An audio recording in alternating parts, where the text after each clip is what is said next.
documented drama of an actual crime. For the next 30 minutes, in cooperation with the Los Angeles Police Department, you will travel step by step on the side of the law through an actual case transcribed from official police files. From beginning to end, from crime to punishment, Dragnet is the story of your police force in action. It was Wednesday, February 10th. It was cold in Los Angeles. We were working the day watch out of juvenile detail. My partner's Frank Smith. The boss is Captain Powers. My name's Friday. I was on my way into the office, and it was 8:01 a.m. when I got to Georgia Street Juvenile. Squad room. Hi, Frank. Well? Well, what do you think? About what? Ruth, what do you think? Well, she's nice, sure. Was that all you got to say? Well, what do you want me to say? Well, did you like her? She's a nice girl, yeah. You got another date with her? No, I told her I'd call her sometime. You said you'd call her, huh? Mm-hmm. Did you say when? No, I just said sometime. Sometime. Well, Faye's not going to like it. Why? She's just not, Joe. She's not sure we had it this time. Well, look, Frank, I think it's real nice of you and Faye to be concerned. I don't think that I don't appreciate it, but when you asked me over last night, I figured we were just going to have dinner and sit around and talk. I didn't know anything about this girl going to be there. Don't you think you should have told me? Let me know. Joe, you like girls, don't you? Well, of course I like girls. Well, we couldn't have done that, you know. Would have loused the whole thing up if we'd told you ahead of time. We just wanted you to meet her. Get the full effect. Bang, like that. Yeah, I got the full effect. Well, we tried to set it all up for you. She is pretty, don't you think? Yeah, I guess so. Blue eyes, red hair. I think she's real pretty. Mm-hmm. You know, Faye and me had the whole evening planned, right from the time you two met. I kind of got that idea. What do you mean? Well, you're about as subtle as a water buffalo. Now, you tell me where we were obvious. Go ahead, tell me. Well, all right. First off, the music. That album of records of yours there. What's it called? Love Music or whatever it was? Mood for Lovers. Yeah. Mm-hmm. I bought them special. Yeah. And the flowers on the table? Well, you got to have flowers. You got to have something for the center of the table. You must have gone a long way for those. Orange blossoms? You had to have those. Huh? Well, Faye's not going to like it. Well, I'm very sorry about that, Frank. Oh, we're just trying to show you the advantages of getting married. Yeah, well, I appreciate you and Faye trying, but let me do it my way. Huh? Any mail this morning? Huh? Any mail? Yeah. Skipper put a note in your book. Okay.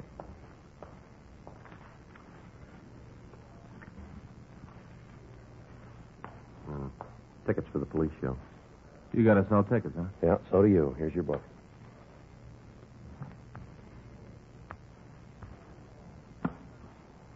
You're not mad, are you, Joe? Oh, man, it's just that all the time people are trying to be helpful, you know. Well, I kind of hate to say it behind her back. Hmm? I'd say I hate to say it behind her back, but it was Faye's idea. I didn't have any part in it. Yeah, Faye's idea. Faye's idea. You're sure you're not sore, huh? No, I told you I'm not mad. Sure? I'm sure, Frank, yeah. Mm-hmm. Oh, Ruth. What? Look, it wasn't the fact that she was a redhead, was it? Friday? Yeah. Yeah, Skipper says to run this down. Thanks, man.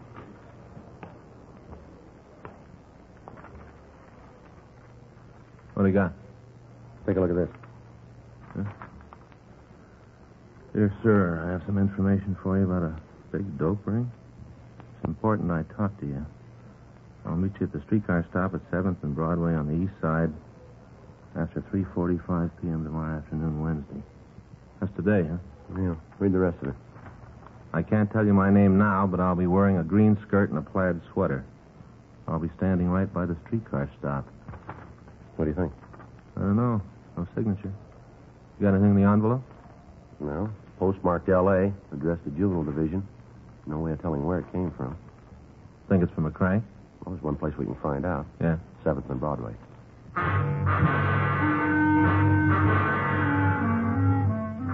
The fact that the note had been addressed to Juvenile Division instead of Narcotics Detail indicated that the person who wrote it had some knowledge of the workings of the police department.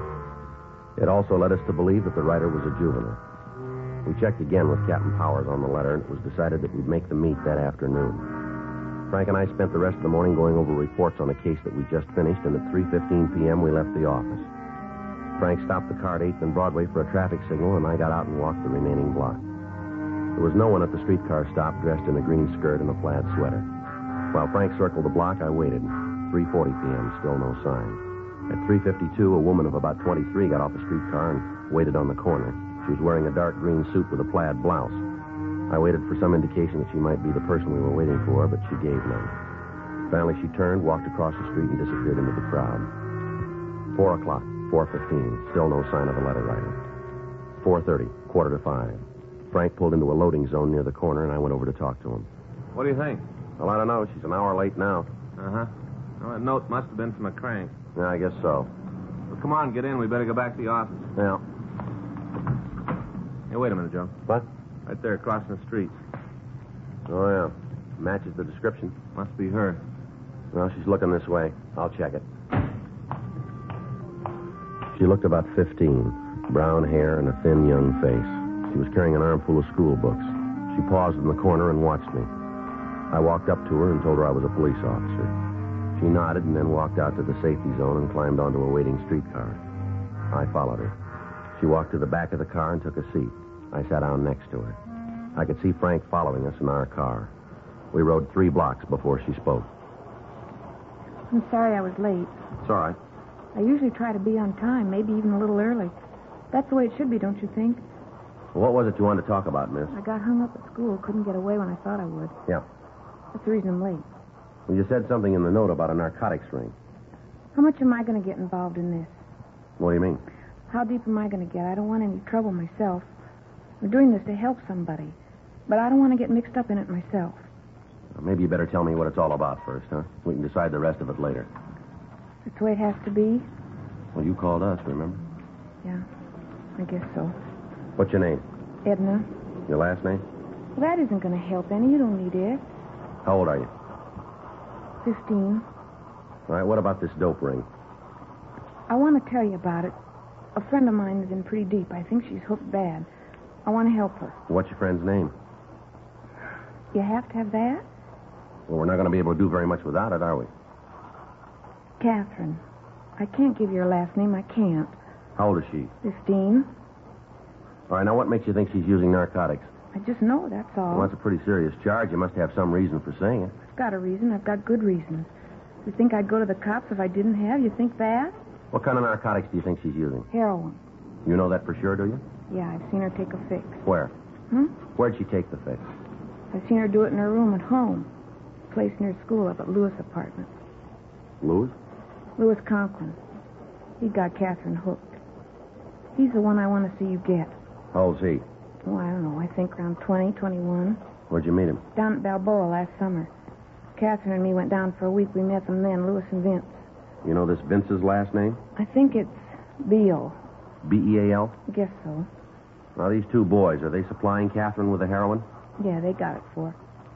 How'd you happen to meet him? First day we were down at Balboa, we went down to the beach. We saw him then. We didn't talk to him right off, not the first day. Uh-huh. The next day, they came over to where we were and laid down on the beach. They had a portable radio, and they were playing it loud. They were playing it real loud. Yeah. Well, Louis asked us if they had the radio on too loud, and we said no. Then we got to talking. All right, go ahead. We found out that they knew a lot of the kids that go to our school, so we talked about them. We talked and listened to the radio. Mm-hmm. Were either your or Catherine's parents with you? No. Catherine's father's got a friend who lives at Balboa all the time. We were staying with her. All right, go ahead. After we knew them a week, one night they suggested that we go for a ride down the coast toward San Diego. Yeah. They'd never given us any trouble, so Catherine and me talked it over and decided to go. They'd never gotten fresh or anything, so we thought it'd be all right. Mm-hmm. We drove down the beach, and then we stopped. Boys had some beer in the car, and we drank some of it, just a little. We didn't think it would hurt, just a little. All right. I guess we drank more than we thought, because we both got a little drunk. First time I ever got drunk. All I wanted to do was go home and go to sleep. That's all I wanted to do. I didn't feel good. I remember that. I didn't feel good. Go ahead. I got out of the car, and I walked around for a while. After I walked, I felt better, and I went back to the car. Catherine and the 2 boys were smoking. I could smell it when I got in the car. Real sweet. Sickening. Marijuana? Yeah. Vince asked me if I wanted some. Told him I didn't, and they all laughed again. Said I was just a little kid, called me chicken. So I did. You smoked the marijuana, did you? Yeah, but not very much. Got sick again, and I threw the stick away. That made Vince sore because I hadn't smoked very much. He got out of the car and found what was left of the cigarette and put it in a box he had. Then he got in the car, and the three of them all drank some more of the beer and smoked the rest of the marijuana. They were all laughing and yelling. Catherine was smoking, too? Yes, she was having a great time, laughing it up. Seemed like everything that happened was just about the funniest thing she ever heard. They were all laughing and telling me what a square I was. Finally, I couldn't stand it anymore. So I said if they wouldn't take me home, I'd walk. And what'd they say to that? Told me to go ahead. Said I was a drag anyway, and they'd be glad to get rid of me. You left then? Yeah. I tried to get Catherine to go with me.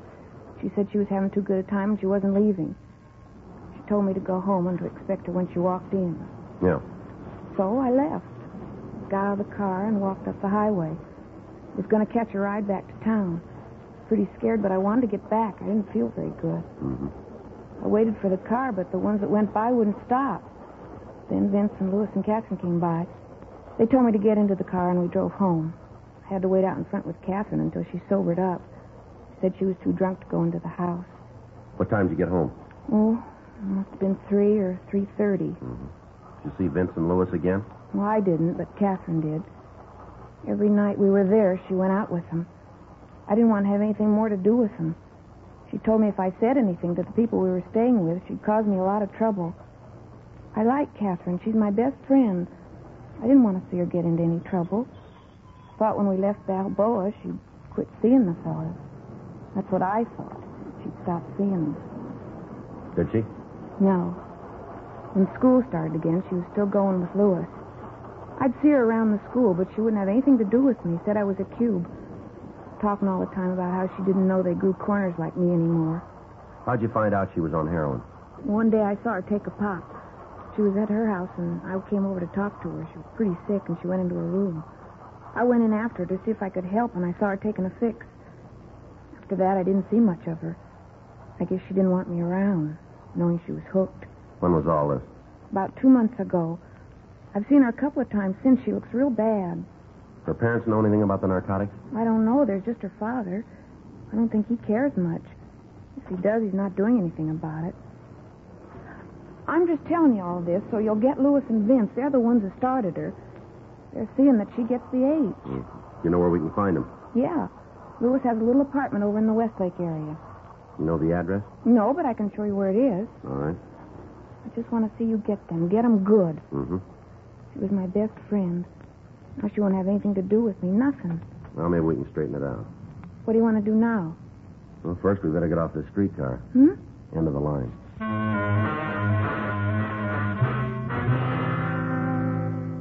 Edna and I got off the streetcar, and Frank picked us up.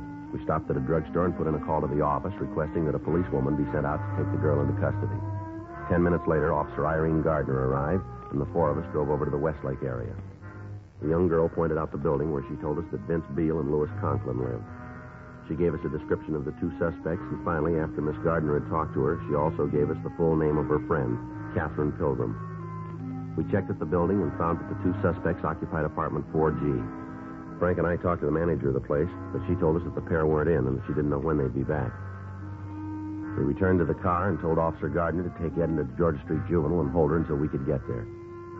After that, Frank called the office and ran the names Vincent Beale and Louis Conklin through R&I. They both had misdemeanor records in California, and Beale had served time in the county jail for possession of narcotics. We called Captain Powers and told him what had happened, and then we returned to the apartment and set up a surveillance. At 7:25 p.m., we heard someone coming down the hall.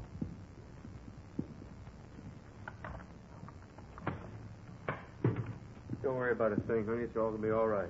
I'm sick, Vince. Real sick. I know. I'll make a call, get you fixed up. Just calm All down. right, hold it right there, police officers. Hey, what are you doing in here? You got no right to break in like this. What's this all about? I gotta go, Vince. I got it. Hold it up, Miss Pilgrim. How do you know who I am? What are you going to do? Don't say anything, Kathy. Don't tell him nothing. Turn around, Beale. What for? What are you shoving me around Turn around. for? Here, turn around. I'll shake him, Joe.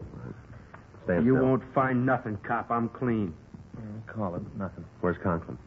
You got it figured so good, you'd tell me. You better watch that mouth, kid. It's going to get you into trouble. You tell me all about it, cop. I got no problem. What are you taking us in on? What's the charge? Violation of the Narcotics Act and contributing. Yeah? You didn't find anything on me. You didn't find anything in the pad. You've been on the spy cop, and you know it. Now, why don't you run along, and I'll forget all about you being All right, here. let's go. Where are you taking me? Downtown. To jail? Juvenile hall. You gonna call my father? That's right. Well, he won't tell you anything. He won't tell you a word. Keep your mouth shut. Why? I got nothing to hide. I'm not a hype. You ask my father. Let me see your arms, Beale. Huh? Your sleeves. Roll them up. Come on, quick. Here. Where'd you get those marks? You tell me. Let me see your arms, Miss Pilgrim. It's not gonna prove anything. Not a thing. Let me see them. Go ahead, honey. If you don't go along with them, they bring out the rubber hose. Somebody messed with you a long time ago. Come on, Miss Pilgrim. Let me see your arms. Well, all right, here. How about it, Joe? Take a look. Yeah. Fresh needle marks. We called Narcotics Division and asked them to come out and go over the room in an attempt to find a trace of narcotics. We put in a call to the office, and Irene Gardner came out and took the Pilgrim girl into custody. A stakeout was set up on the apartment to apprehend the other suspect, Lewis Conklin. Frank and I took Vince Beale to the office and questioned him for over an hour, but he failed to come up with his source of supply for the heroin. He was turned over to officers from Narcotics Detail and booked in at the main jail on suspicion of violation of the State Narcotic Act, a felony. A call had been put into the father of Catherine Pilgrim, and at 9:37 p.m. he arrived at the office. Friday and Smith, where are they? My name's Friday. What can I do for you? I'm Robert Pilgrim. I want my daughter. She's downstairs right now. A doctor's taking care of her. What for? Well, she's pretty sick, Mr. Pilgrim. Sick. What's the matter? You've got no right to give her any kind of medication without my approval. We couldn't reach you. How hard did you try? We called your home and your place of business. We got no answer. Our doctor thought it was best to give the girl something right away. What's wrong with her? What are you doing to her? Your daughter's a narcotic addict, Mr. Pilgrim. That is a lie. Now, you get her up here right now. You hear me? You get on that phone and have her brought to this office right now. I'm taking her home. Afraid we can't do that. Who are you to tell me what's going to happen? I pay your salary, officer. Don't forget it. If you don't get on that phone and have my daughter brought up here right now, I'll make some calls and you'll be pounding the beat out in the Toolies. I've got a lot of friends in this town. And you've got a daughter who's hooked bad. Has she told you that? No, sir. But all the tests point that way. She's got needle marks all up and down her arm. Well, you better get out and find a lawyer fast because I'm going to pull that tin badge right off you. That's so. You bet it is. How do I get a line here? Dial 9.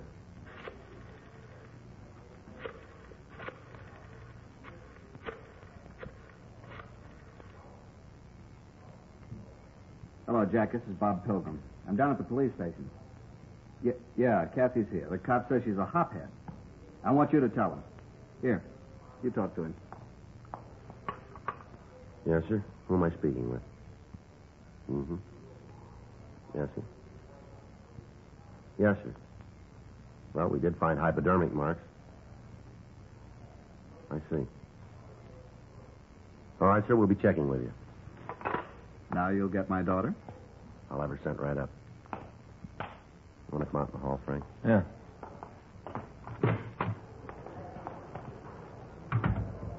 Who'd he call? This is a family doctor. We might not have a case here. What's the matter? Well, the doctor says he's been treating the girl for the past 6 months. Yeah. Been giving her hypodermic injections.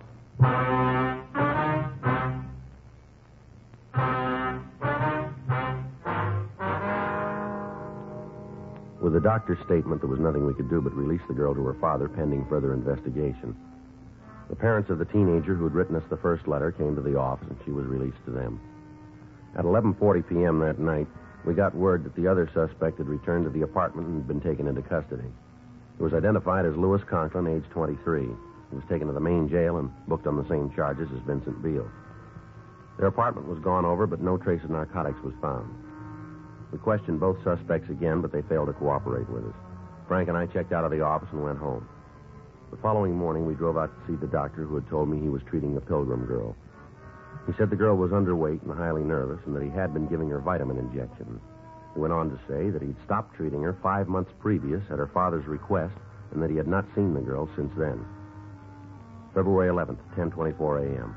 We checked the car belonging to Vincent Beale. In the trunk, we found an expensive leather jacket. It looked too expensive to be worn by a man who had the reputation of never holding a job. We took the jacket over to the crime lab and had it checked. From a cleaning tag, we got the name of the cleaner who'd serviced the jacket. We contacted him, and he remembered the jacket as having been among several stolen from his store. With this information, we went back to the main jail and had the Conklin boy brought from his cell. He told us that the jacket belonged to Vincent Beale. He was brought into the interview room. This leather jacket belong to you, Vince?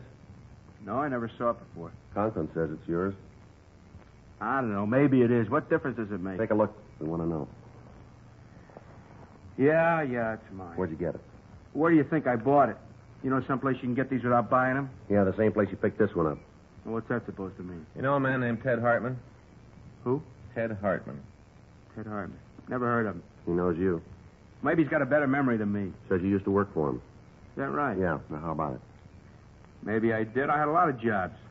The cleaner says you worked for him a couple of weeks last December. That's a long time ago. Says this jacket was stolen from him. Well, where do I He fit? thinks you stole it. He's crazy. He's sure enough to make a complaint. They'll laugh him out of court. Conklin says it's yours. I told you I bought it. Conklin wants no part of a burglary rap. What'd Conklin tell you? Maybe we ought to get your side of it, huh? What'd he tell you? I got a right to know. Look, he's going to make a beef like that on me. I got a right to know what he said. He wants no part of it. He lays it all on you. He's no good. I hadn't figured for a guy I could trust. He did all right on the deal. Loot kept us both going. What do you mean? I thought he told you all Yeah, about well, it. we want to hear it from you. A lot of times stories get all mixed up. Now we want to get it right. Now, we knocked the place, but it was both of us. Lou was in on it all the way. Go ahead. We were scratching for H. We had it real bad. We needed some way out. I thought about the cleaning place. Figured we could score good. Well, we did all right. Took care of three of us for a long time. You, Conklin, and the Pilgrim girl, is that it? Yeah, that's it. What were you shooting?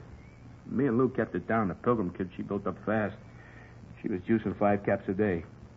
I should have listened to Lou. He kept telling me to drop her, leave her alone. Yeah. There wasn't anything between us. It was just for laughs, and then all of a sudden she was hooked bad. We had to do something. We stole her jacket so we could keep her supplied. 5 caps a day. You know, that's a lot of H.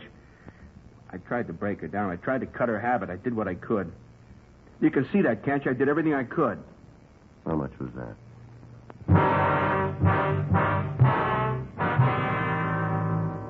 "5:23 p.m. Frank and I, along with policewoman Irene Gardner, drove out to the Pilgrim residence. We went up to the front porch and rang the bell. Yeah. What do you want? I'd like to see your daughter. Now, you get out of here. You get out of here right now. I've had enough of this shoving around from you. It's about time you learned your place. It might be better if we came in. Anything you got to say to me, you can say here. I don't want any cops in my house. You want to get your daughter? What for? We're going to have to take her down to juvenile hall. You guys just don't give up, do you? You want me to call my doctor again? We talked to him this afternoon. Then you know the story. Now get out of here. You want to get your daughter? Look, I've got a gun inside. If you're still here when I come back, I'm going to Now, use... you listen to me, mister. You've been acting like a big man long enough. You can play the part of the outraged parent with your family, but don't try it with us. I'm not going to have you talk to me like that. Not much you can do about it. We got the boys been supplying your daughter with narcotics. It's pretty clear that this home isn't the place for her. She's a good girl. We didn't say she wasn't. Then why don't you leave her alone? You know better than that. Can do you boys some good downtown. I got a lot of friends. You're going to need them. All right, you want to make a case out of this? I'll fight you in every court in the country before I let you take my daughter away from me. Now, you just try it. Your daughter's a drug addict. She's sick. She's got to be straightened out. She needs help. Who are you to set yourself up as the jury? You got a fine girl in there. She's got all the breaks except somebody who thinks enough of her to stand by her. There isn't anything she wants she doesn't have. What about the things she needed?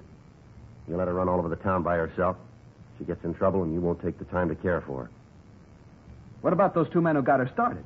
What are you going to do with them? They're guilty. If it hadn't been for those 2, this never would have happened. They'll be taken care of. You lay the blame any place you want, mister, but if you're honest, you'll keep it. What's going to happen to her? She'll be given medical attention. We'll do what we can. I can afford to take care of her. I've got the money. I'll hire the best people. I want her to have the best. Yeah. She's mine. I'm her father. I've got the right to take care of her.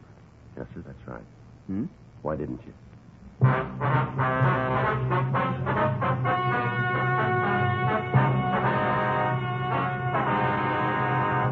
Vincent Norman Beale and Louis Shellman Conklin were tried and convicted of 1 count of burglary and additional charges of violation of the State Narcotic Act of felony and contributing to the delinquency of a minor. They received sentences as prescribed by law. Burglary is punishable by imprisonment for a period of not less than 5 years in the state prison. Catherine Noreen Pilgrim had a hearing in juvenile court and was made a ward of that court. You have just heard Dragnet, the authentic story of your police force in action, and starring Jack Webb, a presentation of the United States Armed Forces Radio Service.